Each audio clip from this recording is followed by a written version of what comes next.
युद्धकांड 112वां सर्ग। विभीषण का राज्याभिषेक और श्री रघुनाथ जी का हनुमान जी के द्वारा सीता के पास संदेश भेजना। देवता, गंधर्व और दानवगण रावण वध का दृश्य देखकर उसी की शुभ चर्चा करते हुए अपने अपने विमान से यथास्थान लौट गए। रावण के भयंकर वध, श्री रघुनाथ जी के पराक्रम, वानरों के उत्तम युद्ध, सुग्रीव की मंत्रणा, लक्ष्मण और हनुमान जी की श्री राम के प्रति भक्ति, उन दोनों के पराक्रम, सीता के पातिव्रत्य तथा हनुमान जी के पुरुषार्थ की बातें कहते हुए वे महाभाग देवता आदि जैसे आए थे उसी तरह प्रसन्नता पूर्वक चले गए। इसके बाद महाबाहु भगवान श्री राम ने इंद्र के दिए हुए दिव्य रथ को, जो अग्नि के समान देदीप्यमान था, ले जाने की आज्ञा देकर मातली का बड़ा सम्मान किया। तब इंद्र सारथी मातली श्री रामचंद्र जी की आज्ञा से उस दिव्य रथ पर पुनः दिव्य लोक को ही ले चले गए। मातली के रथ सहित देवलोक को चले जाने पर रथियों में श्रेष्ठ श्री राम ने बड़ी प्रसन्नता के साथ सुग्रीव को हृदय से लगा लिया। सुग्रीव को आलिंगन करने के पश्चात जब उन्होंने लक्ष्मण की ओर दृष्टि डाली, तब लक्ष्मण ने उनके चरणों में प्रणाम किया। फिर वानर सैनिकों से सम्मानित हो वे सेना की छावनी पर लौट आए।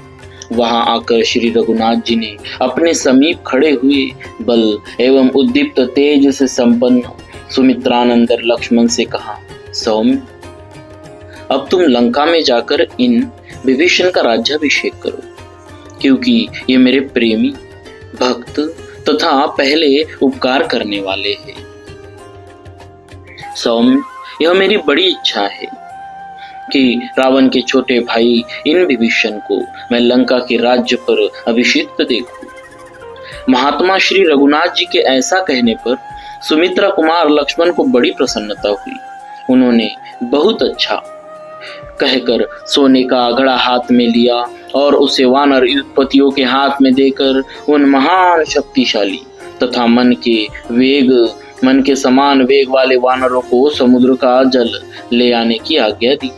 वे मन के समान वेगशाली श्रेष्ठ वानर तुरंत ही गए और समुद्र से जल लेकर लौट आए।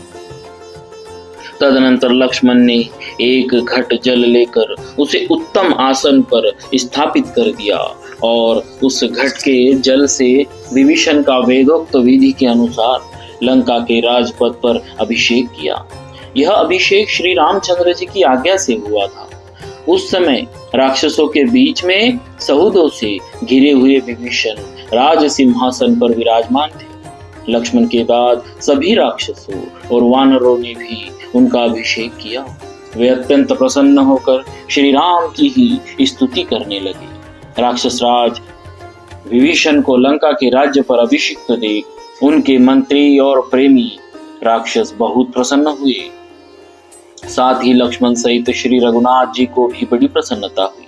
श्री रामचंद्र जी के दिए हुए उस विशाल राज्य को पाकर विभीषण अपनी प्रजा को सांत्वना दे श्री रामचंद्र जी के पास आए।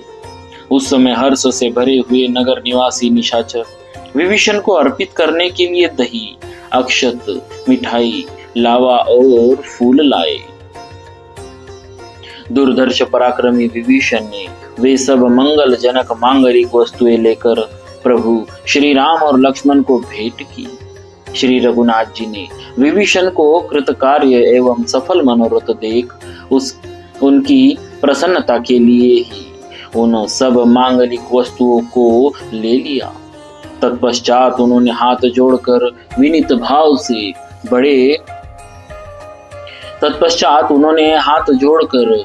भाव से खड़े हुए पर्वताकार वीर वानर हनुमान जी से कहा, सौम्य, तुम इन महाराज विभीषण की आज्ञा ले लंका नगरी में प्रवेश करके मिथिलेश कुमारी सीता से उनका कुशल समाचार पूछो।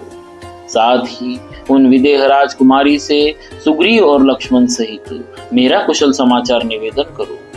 वक्ताओं में श्रेष्ठ हरीश्वर, तुम वैदेही को यह प्रिय समाचार सुना दो कि रावण युद्ध में मारा गया।